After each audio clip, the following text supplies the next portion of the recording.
interatividade é tudo. Amazônia, a maior floresta tropical da Terra. Ela é o lar de uma em cada 10 de todas as espécies do planeta.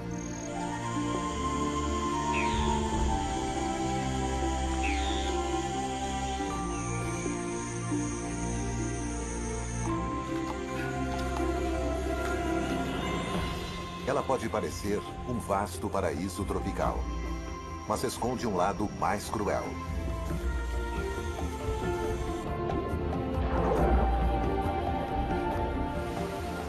Nesta paisagem, há a mesma quantidade de água quanto de floresta.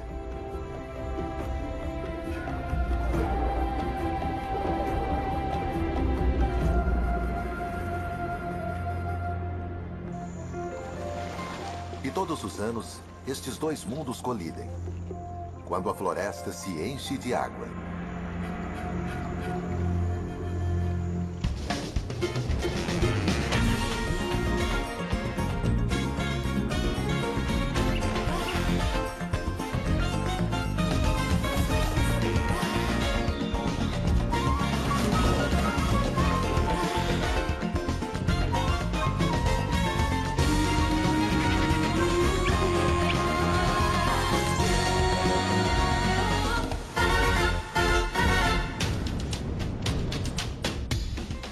Brasil Selvagem.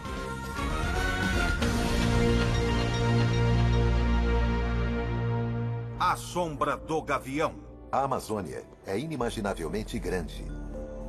Dentro deste espaço verde, um número enorme de animais luta para sobreviver. A cada manhã, bugios saúdam o dia. Eles estão anunciando seu domínio dessa parte da floresta.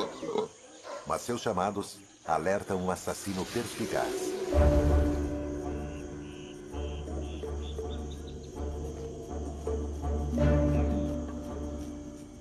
A arpia é a ave de capina mais poderosa do mundo, capaz de carregar um bugio em suas garras.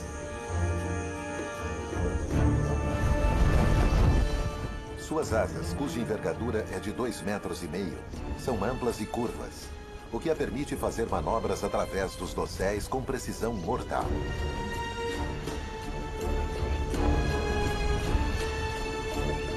As pernas da arpia podem chegar a ter a espessura de punhos humanos e ela tem as maiores garras entre todas as aves de rapina. Ela é capaz de carregar uma presa com quase o mesmo peso que ela.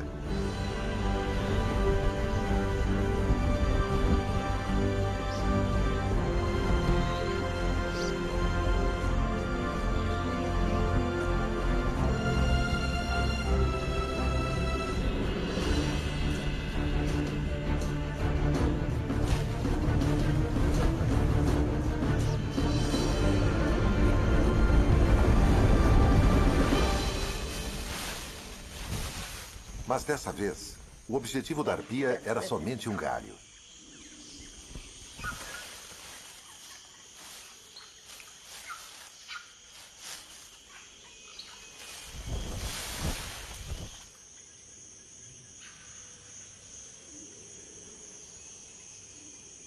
Os gamos são para ela levar para o ninho que fica nos galhos das árvores mais altas da floresta.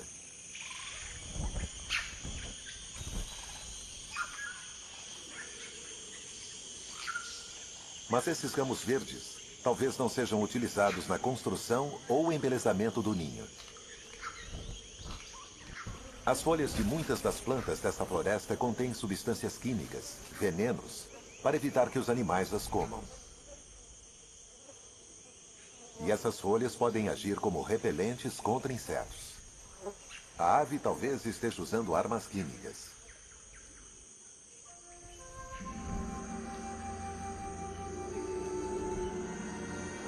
O verde uniforme da Amazônia esconde muitas diferenças. Há as florestas de terra firme nos solos mais altos e as florestas inundadas, ou várzea, ao longo de uma série de rios e lagos. Muitas das árvores estão engajadas em uma guerra secreta, onde elas usam substâncias químicas para sua proteção. Algo que os bugios gostariam de ter, principalmente contra os insetos.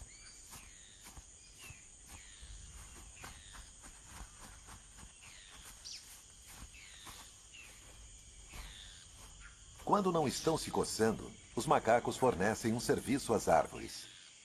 As figueiras oferecem frutos nutritivos e macios com sementes pequenas.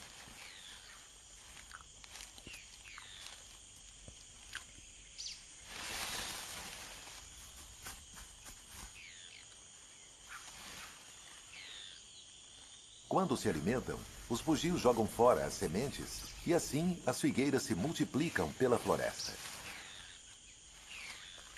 Na guerra invisível, as árvores lutam para manter suas folhas, muitas usando venenos para evitar que os animais as comam, mas ao mesmo tempo incentivando as criaturas a comerem seus frutos.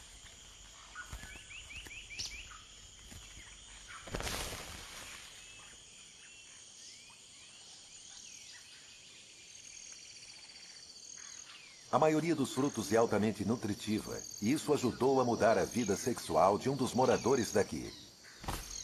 O galo da Serra do Pará. Todas as manhãs, depois de se fartar rapidamente de frutas, os fabulosamente coloridos machos se reúnem em uma área de exibição comunal.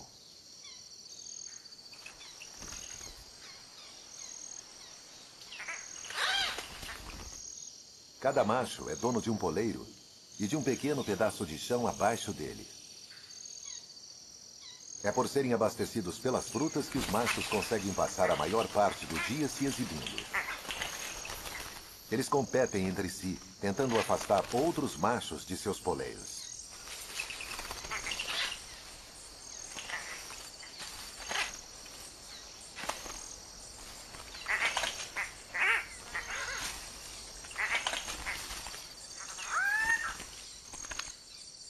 A chegada de uma fêmea unicolor faz os machos descerem, cada um para sua área individual. Curiosamente, eles agora pararam de emitir sons e mal se movem. Eles esperam com as penas eriçadas, na esperança de que a fêmea visite sua área exclusiva. Os machos tentam estragar o show um dos outros, adentrando a cena da exibição alheia.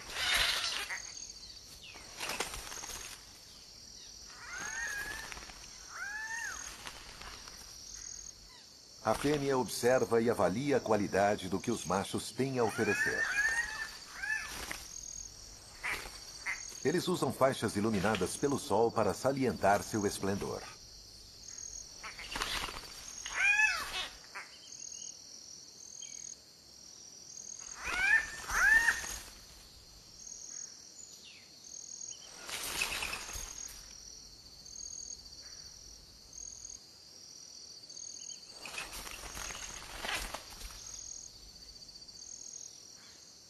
Ela escolheu um macho na margem extrema da área de exibição, onde o acasalamento acontece discretamente.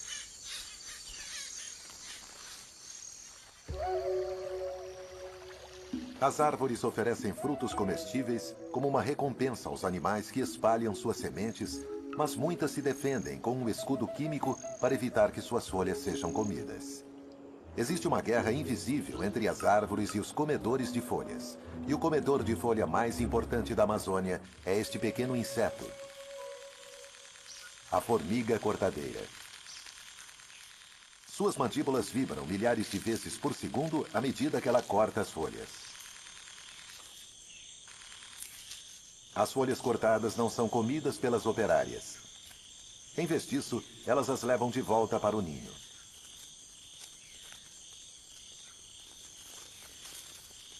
À medida que se deslocam, as formigas deixam uma trilha de odor para marcar o caminho. Esta substância química, um feromônio, é muito poderosa, e cada formiga consegue produzir apenas 1/1000º de uma grama dele. Uma folha pode chegar a 20 vezes o peso da formiga, o equivalente a um ser humano carregando uma carga de 1 tonelada. Porém, mais surpreendente ainda, estes mini-hércules chegam a mais de 100 metros de seu ninho, o equivalente humano a uma caminhada de 24 quilômetros. Como se a carga não fosse o suficiente, formigas maiores sobem nas folhas nas costas das carregadoras para protegê-las de moscas parasitas.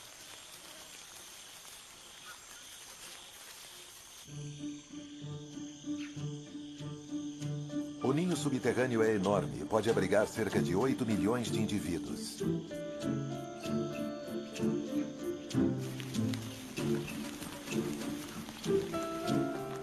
As folhas são levadas para uma câmara especial, onde uma classe diferente de formigas as corta em pedaços menores.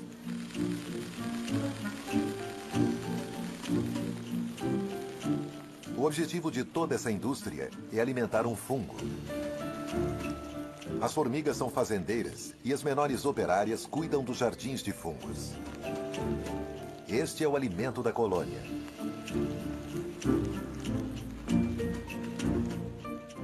As formigas e os fungos dependem totalmente uns dos outros.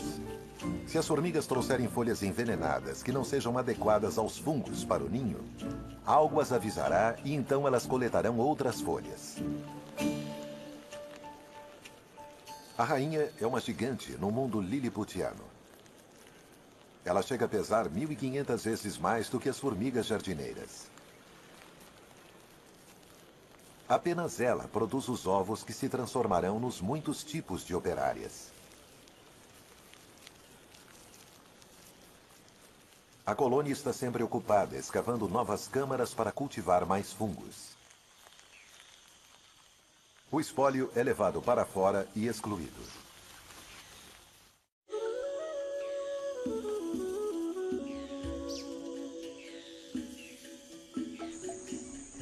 As formigas encontraram um método de lidar com as folhas tóxicas. Outros animais encontraram maneiras diferentes de superar esse desafio. A mãe preguiça tem seu próprio método de encontrar folhas comestíveis.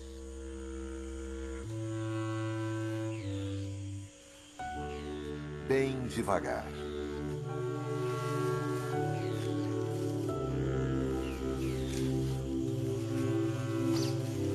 A razão da famosa letargia da preguiça é que folhas têm pouco valor nutricional. Então, a preguiça economiza energia com um metabolismo muito lento.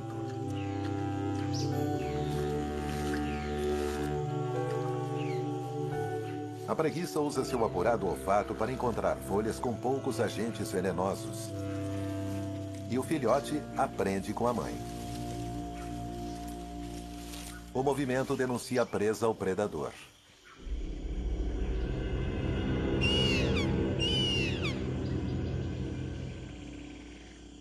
Mas isso não é problema para a preguiça, que descansa e dorme durante a maior parte do dia.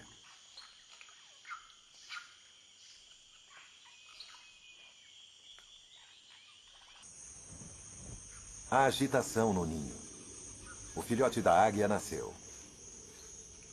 A mãe fará a maior parte das tarefas do ninho, abrigando o filhote do feroz sol tropical.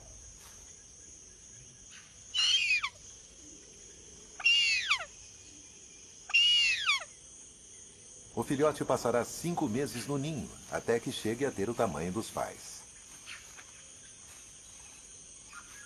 Durante esse tempo, eles trarão galhos como uma forma de controlar os insetos. A mãe vê algo se movendo.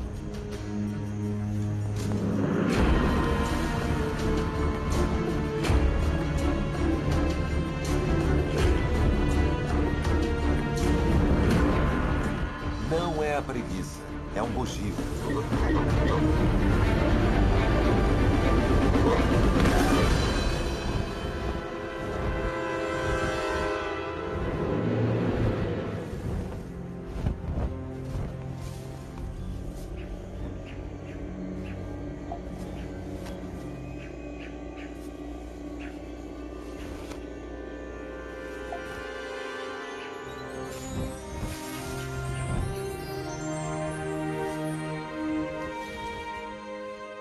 O macaco será um dos muitos que os pais trarão ao único filhote durante os próximos meses.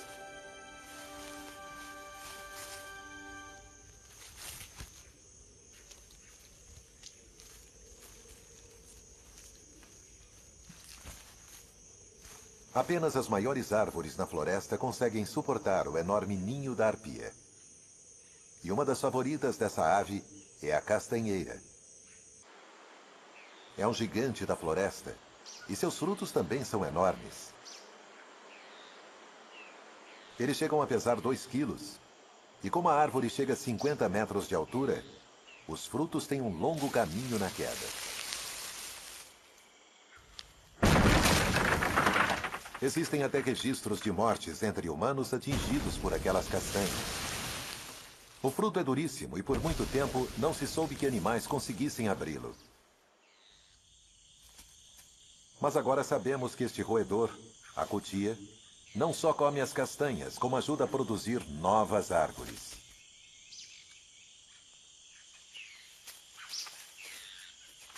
Os incisivos afiados da cutia e suas poderosas mandíbulas rasgam o invólucro. Mas é preciso muita paciência e vigor antes que o roedor chegue às castanhas.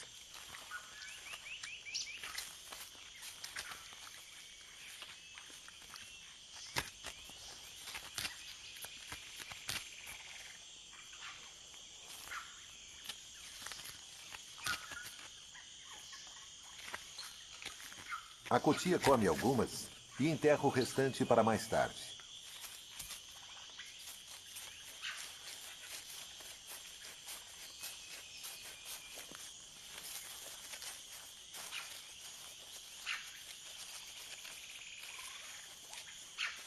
Para a sorte da castanheira, o animal não lembra onde está seu tesouro enterrado. E assim, na cutia, a castanheira tem um jardineiro bem pago que até ajuda a plantar suas sementes.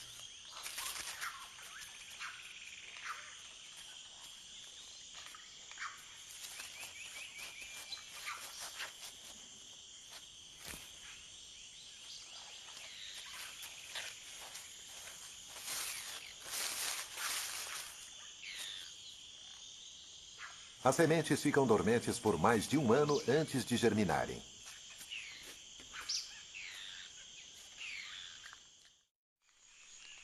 Existe outro animal que também recorre ao fruto da castanheira. Ele é um tipo de rã venenosa. É possível que essa rã obtenha suas toxinas das formigas e cupins que ela come, que por sua vez obtém seu veneno das folhas. A rã concentra o veneno e avisa isso aos outros através de suas cores brilhantes. A fêmea põe os ovos no chão úmido da floresta.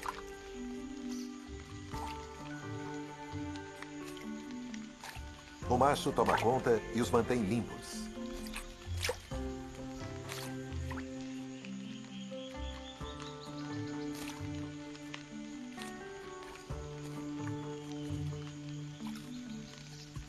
Quando nascem, ele lhes dá carona.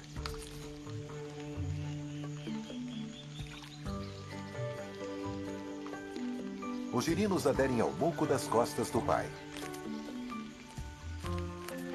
O pai carrega os filhotes um a um até a casca vazia da castanha.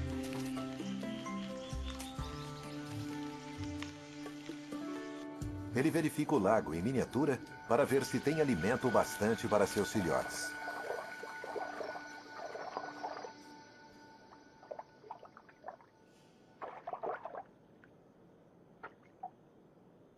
Em alguns meses, as jovens rãs venenosas sairão da segurança de seu berçário na casca da castanha.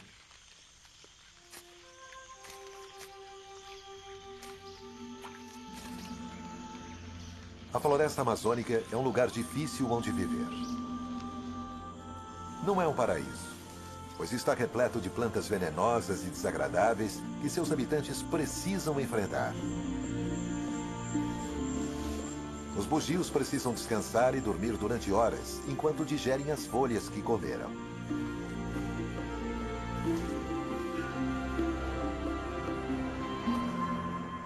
A noite traz novos desafios e uma gama diferente de animais. Criaturas que se escondem durante o dia. E há diferentes frutas para serem encontradas e consumidas.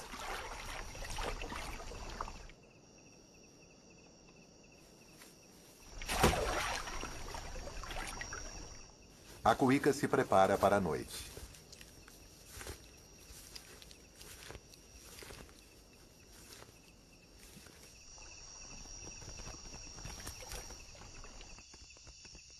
Ela é um onívoro, uma generalista, e usa seu olfato para encontrar alimento no mundo escuro. Mas ela precisa competir com morcegos frugívoros. Uma fruta deste tamanho é uma atração irresistível.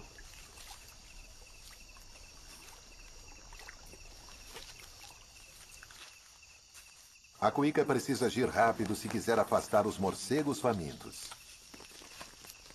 Eles estão concentrados em se alimentar, mas precisam ter cuidado com a cuíca.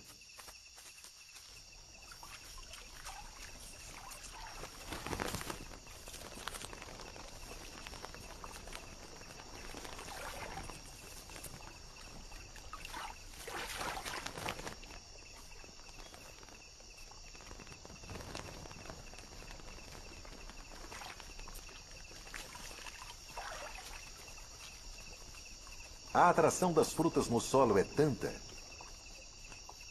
que quando a cuíca vai embora, os morcegos retornam. Eles estão distraídos com o frenesi da alimentação e não percebem que a cuíca voltou.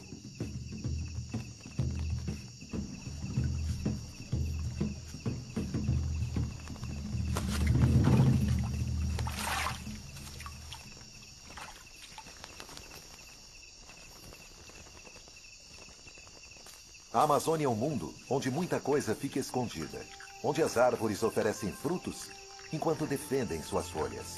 Um mundo de venenos, onde plantas e animais lutam em uma guerra invisível. Mas tanto para as plantas quanto para os animais, há um desafio enorme. O clima.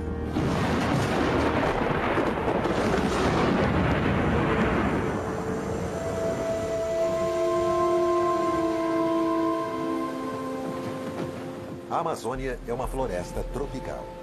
Cerca de 250 centímetros de chuva caem todos os anos.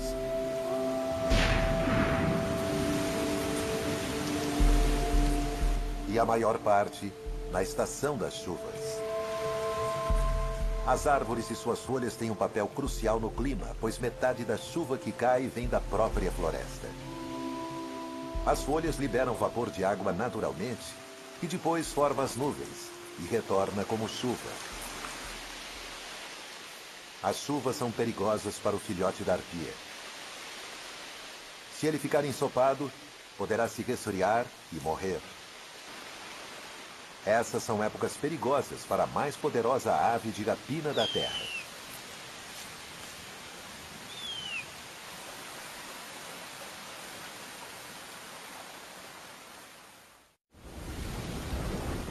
As chuvas transformam a floresta amazônica e muitos de seus rios.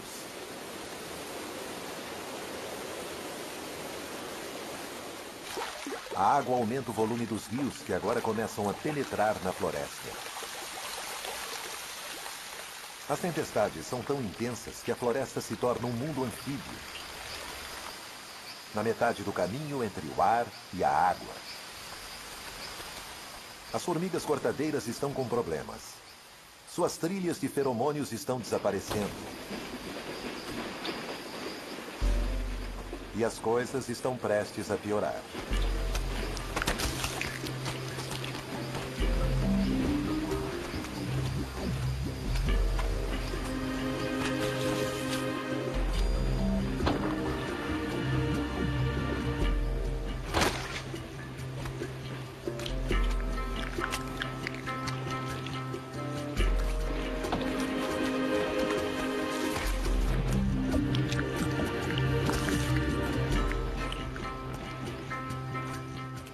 Não são apenas as torrentes de água vindas de cima. Os rios continuam subindo, submergindo suas trilhas. As formigas, as maiores consumidoras de folhas da floresta, estão encharcadas pela estação das chuvas. À medida que a água sobe, ela se espalha dentro da floresta e cria alguns dos habitats mais exclusivos do mundo. As várzeas e igapós, florestas inundadas sazonalmente.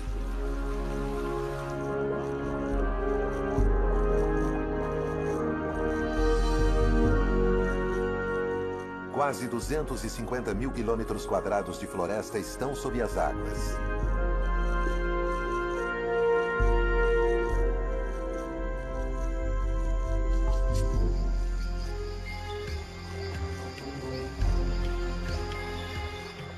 A transformação é total.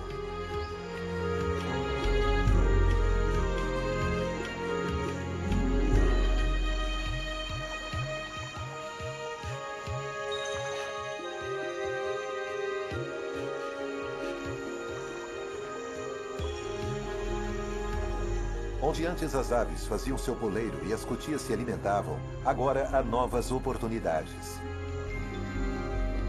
Em seu auge, as enchentes podem alcançar mais de 20 quilômetros floresta dentro.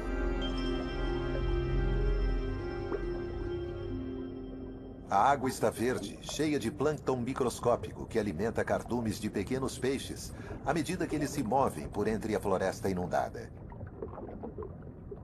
Os peixes fazem sua casa entre as folhas do solo da floresta, onde antes formigas carregavam suas pesadas cargas.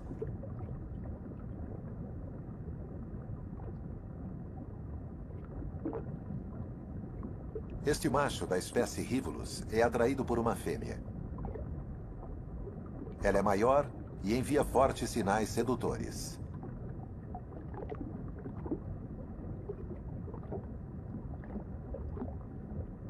Mas nem tudo é o que parece.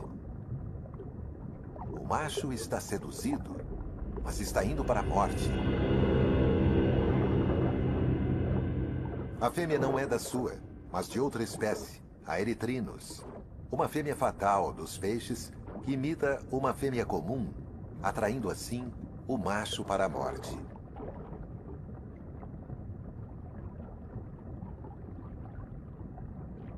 À medida que o nível da água sobe dentro da floresta, predadores maiores se movem com ele. A mata-mata fica na linha de frente à medida que a enchente avança por entre as árvores.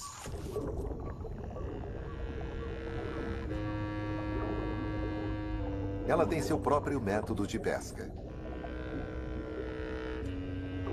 Uma de suas técnicas é se misturar ao pano de fundo.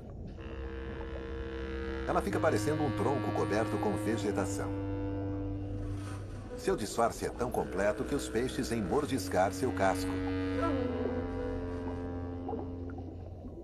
A única limitação desse predador é que ele precisa respirar.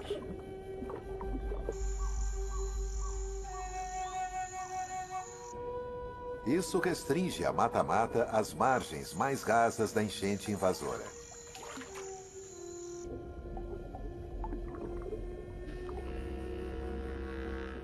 A tartaruga se posiciona de novo e espera.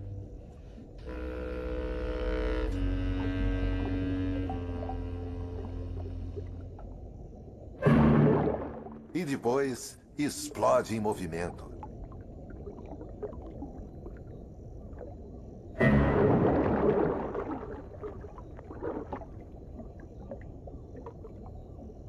Para a maioria dos peixes, o fim é tão inesperado quanto repentino.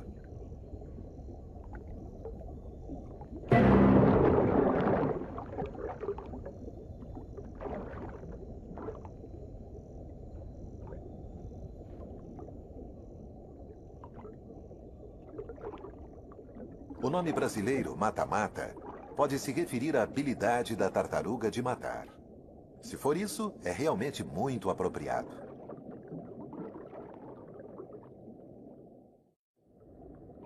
À medida que a água enche a floresta, ela causa problemas para alguns de seus habitantes mais lentos.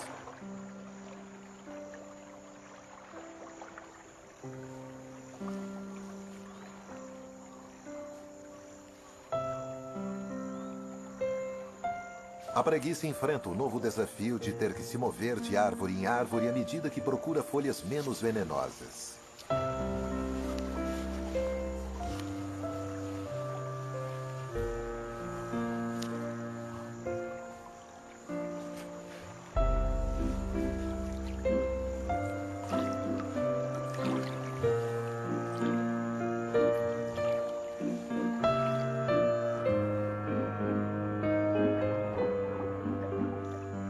Ela é uma nadadora surpreendentemente habilidosa, o que é muito bom.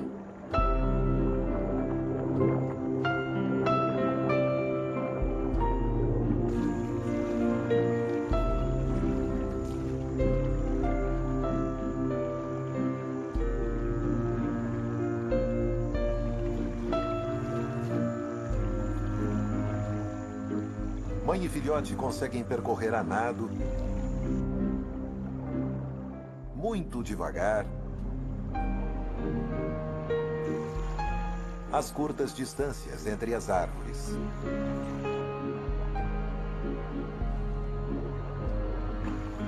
Desde que seu pelo não fique muito encharcado.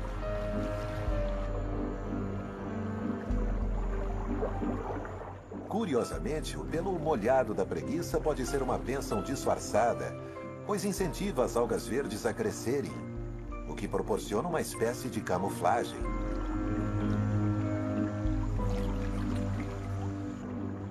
À medida que a água continua subindo e alcançando os galhos das árvores, um macho da espécie Caracide se aproxima e estabelece território. E logo atrai uma fêmea.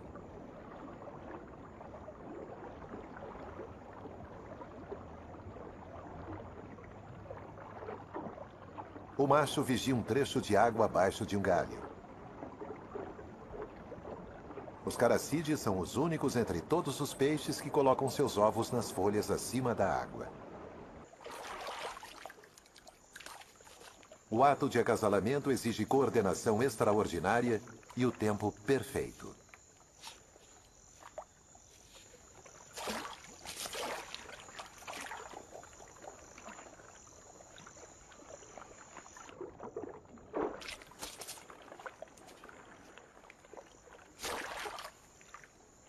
A razão para toda essa precisão é que os ovos do peixe estão mais seguros em uma folha fora da água, longe das bocas famintas.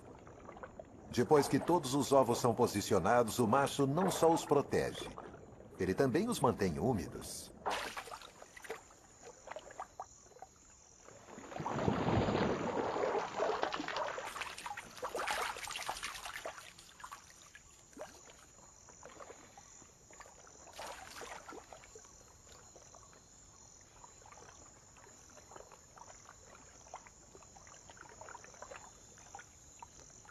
Os ovos se desenvolvem rapidamente e depois de 2 dias, os bebês estão prontos para eclodir.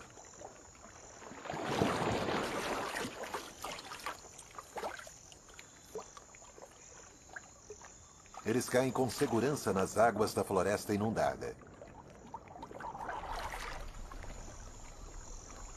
A água atingiu sua altura máxima, até 12 metros a mais do que na estação da seca.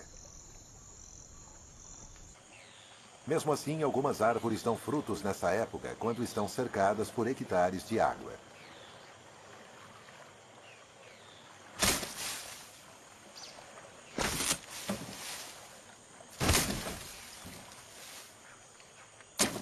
As sementes da seringueira parecem estar sendo desperdiçadas, caindo dentro da água. Mas nada poderia estar mais longe da verdade.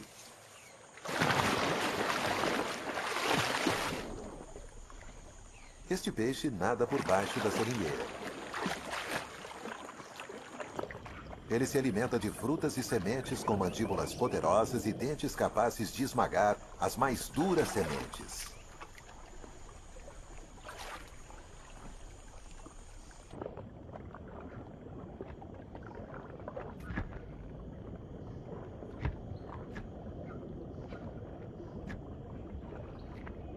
O estranho relacionamento entre peixe e árvore é mutuamente benéfico. As sementes evacuadas por ele são espalhadas pela floresta inundada. Com uma enchente com nível tão alto, a várzea não é um local seguro.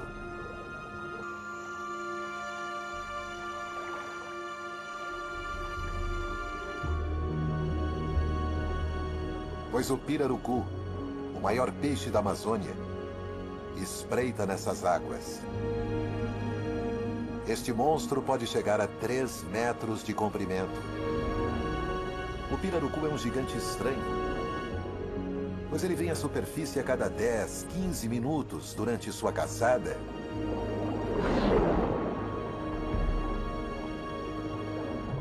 Pois ele precisa respirar.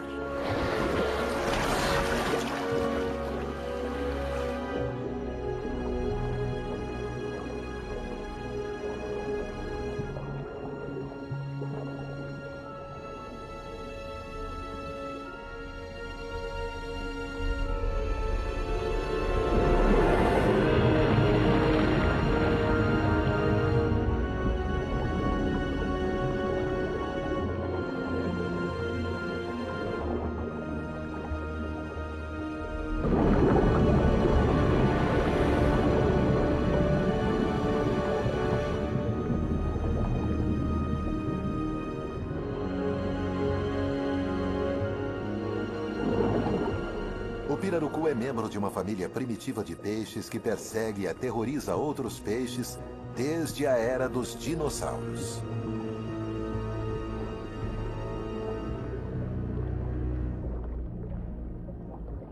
E ele tem um parente, outro peixe dinossauro, que assombra o mundo submarino de folhas da floresta inundada. Ele tem um alvo bem diferente. As pequenas criaturas que ficam presas nos troncos e ramos das árvores sob as águas.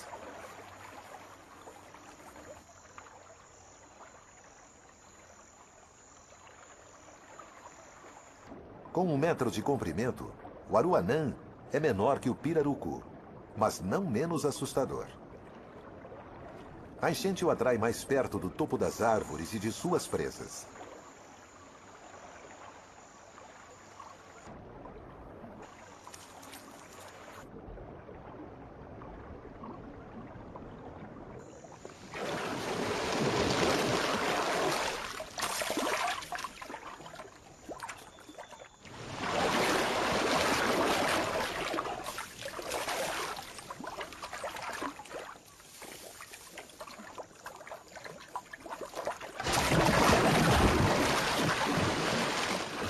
As enchentes são uma época de abundância para os aruanãs. Durante meses, eles terão acesso às árvores.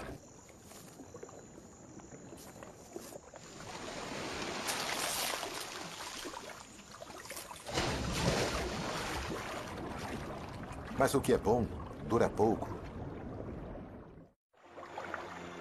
As águas começam a retroceder.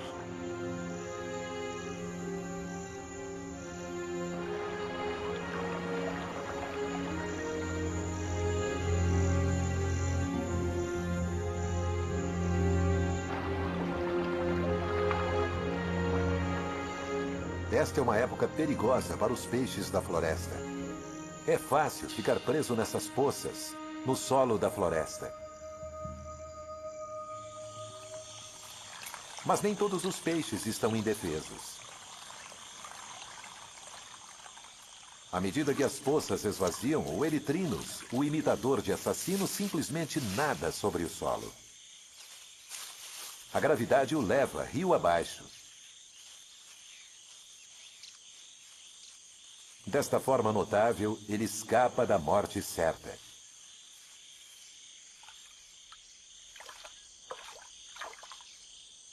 O Rivulus também tem uma estratégia de escape. Ele usa os poderosos músculos da cauda para se lançar no ar. Desta maneira vigorosa, ele gira sobre o solo da floresta.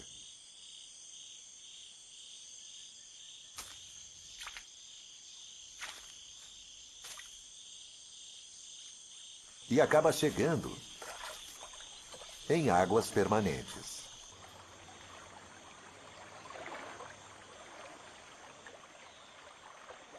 Os habitantes temporários das florestas inundadas são forçados a voltarem para os riachos, rios e lagos.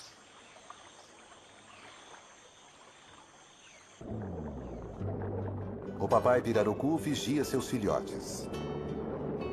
Eles nasceram quando as águas estavam altas e cresceram rapidamente na floresta inundada. Agora, o peixe-monstro mostra seu lado gentil, cuidando de mais de 100 filhotes. Eles já adquiriram o hábito de respirar E essa habilidade é crucial para filhotes e adultos, pois as águas quentes têm uma quantidade muito baixa de oxigênio.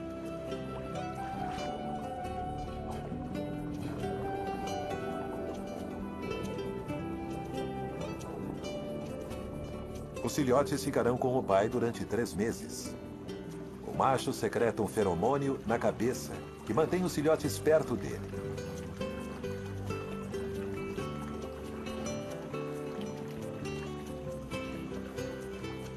Eles crescerão e chegarão a 1 metro de comprimento quando tiverem 1 ano de idade. Poucos desses filhotes chegarão à fase adulta, mas os que chegarem se tornarão os maiores peixes de água doce da América do Sul e os terrores da floresta inundada.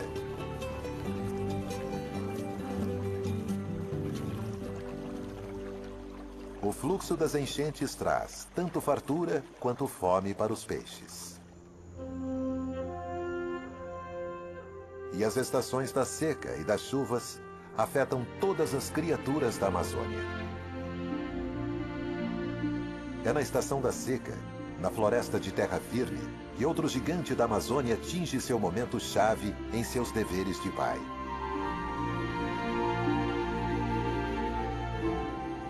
A arpia traz uma refeição para o ninho.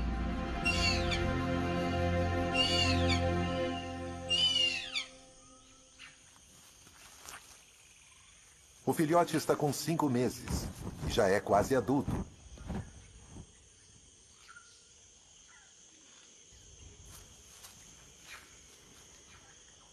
Durante seu longo período no ninho, seus pais lhe trouxeram macacos e preguiças, colocaram folhas para afastar os insetos e o protegeram das chuvas.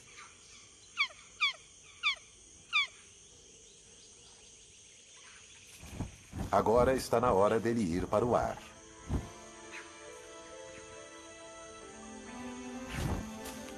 Mas antes, o filhote precisa fortalecer suas asas e músculos.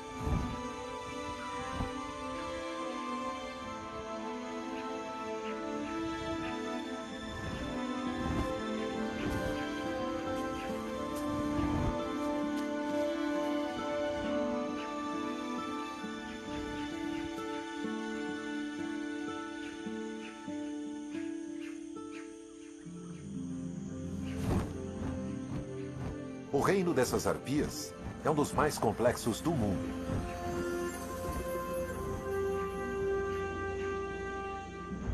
As árvores são a chave para a maioria de seus segredos. Elas guardam suas preciosas folhas com venenos.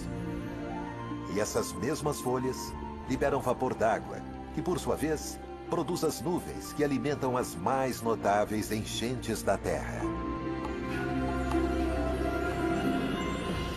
Versão Marshmallow São Paulo.